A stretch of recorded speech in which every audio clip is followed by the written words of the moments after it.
Hi everyone, welcome back to my channel. মোৰ চেনেললৈ আপোনালোকক আকৌ এবাৰ স্বাগতম জনাইছো। তো আজি মই আকৌ এটা সৰস্বতী পূজাৰ মেকআপ লুক লৈ আহিছো। মই মেখেলা চাদৰৰ লগত এই লুকটো ক্ৰিয়েট কৰিছো আৰু আপোনালোকে যদি জানিবলৈ আগ্ৰহী হয় মই এই লুকটো কেনেকৈ ক্ৰিয়েট কৰিলো তেন্তে ভিডিওটো শেষলৈকে চাই থাকিব স্ক্ৰিপ্ট নকৰাকৈ। আৰু যদি মোৰ মেকআপ বিলাক আপোনালোকে চাই ভাল পায় তেন্তে মোৰ চেনেলটো সাবস্ক্ৰাইব কৰি দিব আৰু ভিডিওটোত এটা লাইকও কৰি দিব। আৰু মই ইয়াত যিমান বিলাক প্ৰডাক্ট ইউজ কৰিছো সব আন্ডাৰ মানে 400 रुपीसৰ ভিতৰতে হয়। তেন্তে ভিডিওটোত বলক স্টাৰ্ট কৰো। তো সবতকে প্ৰথমতে মই মুখখনত সিটিএম কৰি লৈছো মানে ক্লিনজিং টনাৰ ময়শ্চাৰাইজাৰ লগাই লৈছো। তো প্ৰথমতে মই টনাৰ এপ্লাই কৰিছো। টনাৰ মই প্লামৰ লগাইছো। এটো নিয়াচিনামাইড টনাৰ হয়। এটো ৰাইচৰ পৰা বনোৱা বহুত ভাল হয়। এটো ড্ৰাই স্কিনৰ কাৰণে। তাৰ পাছত মই ময়শ্চাৰাইজাৰ কাৰণে সেটাফিল ময়শ্চাৰাইজাৰ লগালো কিয়নো মোৰ স্কিনটো ড্ৰাই হয় আৰু এনেও ঠাণ্ডাত উইন্টাৰ সিজনত স্কিন বিলাক এনেও মানুহৰ ড্ৰাই হৈ থাকে। গতিকে মই ভালদৰে স্কিনটো ময়শ্চাৰাইজাৰ লগাই লৈছো। তাৰ পাছতে মই আইব্ৰডাল ড্ৰ কৰি লৈছো। মই যেহেতু মোৰ আইব্ৰডাল বহুত বেছি পাতল তো মই আইব্ৰডাল প্ৰথমতে ড্ৰ কৰি লওঁ ফিল আপ কৰি লওঁ। মই আইব্ৰ ফিল আপ কৰিবৰ কাৰণে পিএসসিৰ আইব্ৰ কিট লৈছো। হেতু দি মই ফিল আপ কৰি ললো। তাৰ পাছতে মই প্ৰাইমাৰ লগাইছো। প্ৰাইমাৰ কাৰণে মই ৰিকৰ্ডৰ প্ৰাইমাৰ লগাইছো। এটো প্ৰাইমাৰ মেটিফাইং প্ৰাইমাৰ হয়। এটো আপোনাৰ যদি ওপেন পোৰছৰ সমস্যা আছে বহুতখিনি মানে ই ব্লাৰ কৰি দিয়ে আৰু মানে মেকআপটো লং লাষ্টিংও কৰি দিয়ে। এনেওটো সৰস্বতী পূজাত গোটেই দিনটোটো মেকআপটো লাগিবই হয়নে। তাৰ পিছতে মই যিডাল আইব্ৰ ড্ৰ কৰিছিলো এডাল ক্লিন কৰিবৰ কাৰণে মই মাৰ্চৰ কনসিলাৰ প্লেট লৈ পেলাই তাৰ পৰা লাইট কালাৰটো লৈ পেলাই মই কনসিলাৰ ব্ৰাছ দি ক্লিন কৰি ললো মই আইব্ৰডাল। তাৰ পাছতে মই আই মেকআপৰ কাৰণে একে লাইট কনসিলাৰ লগাই পেলাই মই পুৰা আইলিডটোত মানে এপ্লাই কৰি তাত কনসিলাৰ ব্ৰাছ দি ইয়াত ব্লেন্ড কৰি আছো। তাৰ পাছতে মই পাউডাৰ লৈ পেলাই কম্পেক্ট পাউডাৰ লৈ পেলাই যাতে ক্ৰিজ হৈ নাযায় সেই কাৰণে মই কম্পেক্ট পাউডাৰ দি ব্ৰাছ দি পেলাই এপ্লাই কৰি ললো। তাৰ পাছতে মই আই মেকআপ কৰো। প্ৰথমতে আই মেকআপৰ কাৰণে মই এই মাৰ্চৰ ব্লমিং আই শ্যাডো প্লেটখন লৈছো। এখন নতুন হয় সো বহুত ভাল হয় পিগমেন্টেডো হয়। ইয়াৰে মই লাইট কালাৰ এটা লৈ অৰেঞ্জি লাইট কালাৰ এটা লৈ গোটেই আইলিডটোত মানে as a first transition colour first colour হিচাপে তাক এপ্লাই কৰি ললো ভালদৰে ব্লেন্ড কৰি ললো। তাৰ পাছতে মই ডাৰ্ক ব্ৰাউন কালাৰ এটা মানে তাতকৈ অলপ কাৰা ৰং এটা লৈ পেলাই আইছৰ আউট অফ কৰ্নাৰ খিনিত ব্লেন্ড কৰি ললো। তাৰ পাছতে মই তাৰে পৰা সিমাৰ কালাৰ মানে গোল্ডেন টাইপৰ সিমাৰ কালাৰটো লৈ পেলাই আইছৰ ভিতৰ ফালে মানে ভালদৰে লগাই ললো সিমাৰ কালাৰটো। তাৰ পাছত মই আইলাইনাৰ লগাইছো। মই লেকমি আইলাইনাৰ লগাইছো। আপোনালোকৰ যি আইলাইনাৰ ভাল লাগে হেতু লগাব পাৰে। মোৰ এটো বহুত বেছি ফেভাৰিট হয়।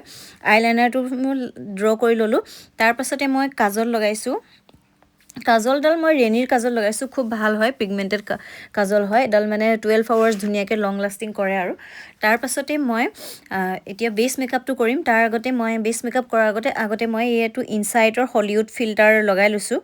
তো এটো লগালে স্কিনটো অলপ গ্লোইং মানে কৰে আৰু গ্লো কৰে আৰু মানে বেসটো বহুত ধুনিয়া হয় আৰু ক্ৰেকি নহয়। তো এটো লৈ পেলাই মই ব্ৰাছেদি ইয়াক এপ্লাই কৰি ললো। তাৰ পাছতে মই ফাউণ্ডেশ্যন লগাইছো।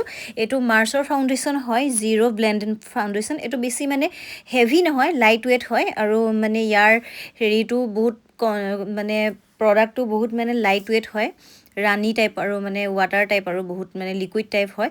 তো এপ্লাই কৰিবলৈ বহুত ভাল। ইয়াক মই এডাল ব্ৰাছেদি ভালদৰে ব্লেন্ড কৰি লৈছো আৰু তাৰ পাছতে মই যাতে মোৰ মেকআপটো নেচাৰেল লুক দেখে তাৰ কাৰণে মই ব্ৰাছেদি কৰাৰ পাছতো মই বিউটি ব্লেন্ডাৰেদি ভালদৰে ইয়াক ব্লেন্ড কৰি ললো। তাৰ পিছতে মই কন্ট্ৰোৰিং কৰিছো। কন্ট্ৰোল কৰিবলৈ মই মাৰ্চৰ কম্পেক্ট পাউডাৰ মাৰ্চৰ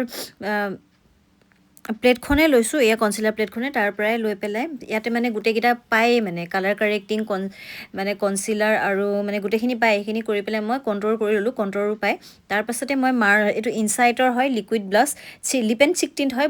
বহুত পিগমেন্টেড হয় আৰু কালাৰটো মই অৰেঞ্জ কালাৰ সেটটো লৈছো। বহুত ধুনিয়া হয়। সৰি অৰেঞ্জ নহয় এটো ৰেডতে পৰে বাৰু। তো এটো লৈ পেলাই মই বিউটি ব্লেন্ডাৰ দি ব্লেন্ড কৰি ললো। তাৰ পাছতে মই ফেস হাইলাইটিং কৰিবৰ কাৰণে জানেই ফেসটো টি জোন এৰিয়াটো হাইলাইট কৰিব লাগে। তো তাৰ কাৰণে মই এটো মেবিলিনৰ এজ ৰিভাইন কনসিলাৰ লৈ পেলাই মই আন্ডাৰ আইজ আৰু মই টি জোন এৰিয়াটোত এপ্লাই কৰি পেলাই ইয়াক কনসিলাৰ ব্ৰাছ দি ভালদৰে ব্লেন্ড কৰি ললো।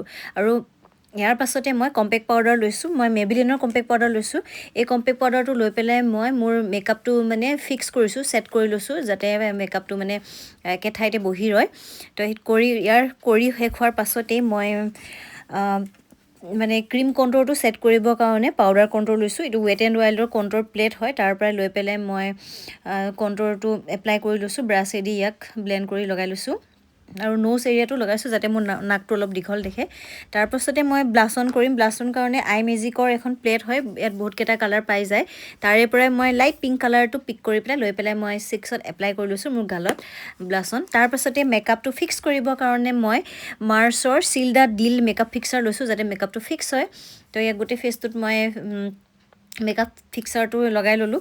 তাৰপাছতে মই হাইলাইটিং কৰিবৰ কাৰণে মাৰ্চৰে হয় এখন, বহুত ভাল হয়, পিগমেণ্টেড হয়। তাৰে গোটেইকেইটা কালাৰৰ পৰা মই এনেই অলপ অলপ এপ্লাই কৰি পেলাই মই প্ৰথমতে মানে গালত 6ত লগাই লৈছোঁ গালত।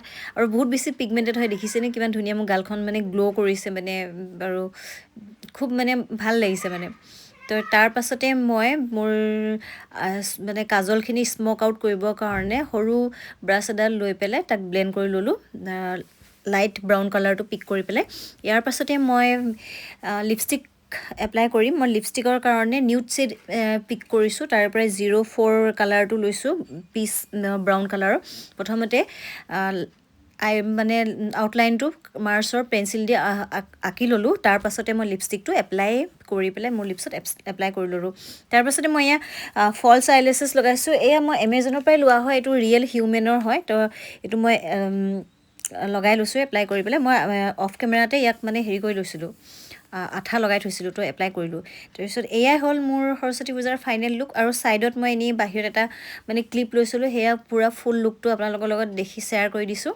তো মই অফ কেমেৰাতে খোপা বান্ধি লৈছোঁ আৰু মানে অসমীয়া গহনাৰো পিন্ধি ল'লোঁ, জুৱেলাৰী এড কৰি ল'লোঁ। তো কেনেকুৱা পালে মোৰ এই ফাইনেল লুকটো জনাব, আৰু মোৰ ভিডিঅ'টো শেষলৈকে চোৱাৰ কাৰণে থেংক ইউ, বাই।